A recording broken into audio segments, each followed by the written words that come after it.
just gonna get straight into it and kind of just get right to the escapes. So, say I find myself in a terrible side control position like this.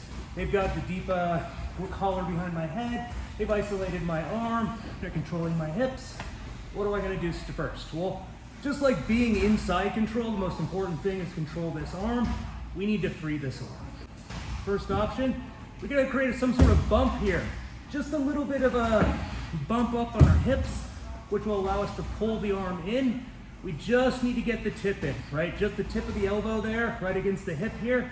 We don't need to try and go in one quick motion. All we're trying to do, bump in, and then we can slide our arm down about halfway between the wrist and the elbow. So we can go ahead and we can create a little bit of bump with our foot here to get that in. What we're really doing is sort of shaking up their body a little bit by driving up in a sudden motion. We don't have to exaggerate it, but if you really wanted to like give effect, it would look like this, right? Now, if that's not working or you would prefer a different method of approach here, we can also use this far side arm to turn their head and at the same time pull our arm through and get the forearm in. It's a little bit easier. You may find yourself exposing that arm if you're not quick to recover. All right, if there are no questions, go ahead and break up in your partners. Do this a couple times and then switch back and forth. Ready? The next part of this is that once we've established a good frame on the hip here, and we're able to defend that hip from coming in and basically reassuming a tight side control. So arm in, I need to keep that frame to keep the hip away from myself, right?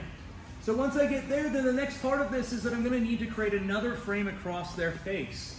Now, we don't, the entrance here, ideally, if we can come in across the face like that, as opposed to trying to like swing out here and possibly expose the arm. But, you know, sometimes a nice tight grip, however you can get the arm across the face. Now where we're gonna put this, as opposed to trying to just bench press them off or press into the throat and press away there, we actually just want to establish sort of like a furthest point line that we're gonna work with here. It's like a frame. It's the last point that we're gonna be pushed, so to speak. Rather than trying to do this and always be pressing somebody off and bench pressing them and holding them away, we just want to establish a point where we're not going to get pressed down any further. They're just really connected to us. Rather than try and get that separation, what we're going to try and do is actually utilize their connection to us and just get really close. So I'm going to shoot this arm up. Now, we were talking about this arm possibly being in danger by coming up. But in this case, because I'm really connecting it and attaching it here, we're gonna bring Steve in for a nice big hug right now. We're gonna get real close here. Make sure he can't get away from me. Try and grab onto the far lat here, attaching this arm. This should prevent the arm from being too isolated, or at the very least, what it might create is a situation where if they decide to stop smashing you, they'll have to pull up to attack this arm, and now we can come in here. So once we're here, then we're gonna go ahead and create our hip escape, but this time we're not gonna hip escape out, we're gonna drive up and away. We're gonna open Steve up like a clam here, using our connection to them to actually just press up and off. That's gonna create an opening here to then slide our knee in. And it's really because we're pushing off, the angle is gonna be a perfect diagonal angle at this point in time. This is Aaron taught us this version, and to come in at this diagonal angle, it was off of this version that was applying to the last one. So we connect, press, bring our foot close to our bottom, press up, driving away, drop the knee in, and then we create the exact same V that we were before. We're gonna end up here. Now, once we're here, we may wanna then isolate back and get to our forearm, blocking the face. Any other questions? Perfect. All right, go ahead and drill this escape. Ready?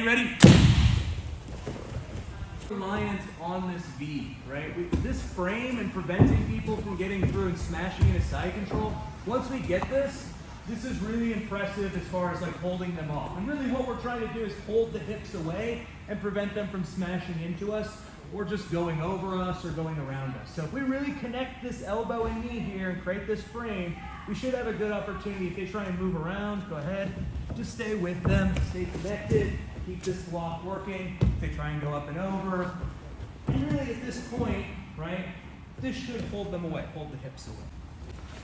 But now, we can't just hang out there forever. We actually have to, make it out of side control at this point. So once we get here, we get into our V, what are we gonna do next? Now, depending on what the arms are doing, we'll kind of go through a test run if they're not connected, we don't have to break anything. It's gonna be pretty easy for us. We're just gonna push off with the knee and basically try and take our head and push it as far away from their hips as possible. Trying to extend ourselves away, okay? Keeping this block in and then bringing the leg up and over because we're gonna work on going into clamp guard because it's basics class. So there's a couple of submissions that are available from this position.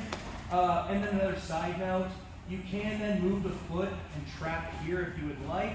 It does take a little bit of the pressure away on the shoulder. It's up to you depending on how tight you can clamp here and get the submission work versus if you want a little bit more control by hooking the far side foot. It's up to you, you can work with either. But the couple of submissions that are available from this place, again, if we have this really nice and trapped, we can then push away on the wrist, turning into a Kimura. We've got a wrist lock right there, and we've even just got a straight arm bar right here. Let's go over recovering our half guard or our guard, right, from this position. So we get to this point, I start to extend away. If he's too strong at this point and I don't want to switch up to double leg and I just still want to use this one, I can fight through here, get an inside grip, shift my hips. Now I'm blocking the inside there. Boom. Underhook when we come up.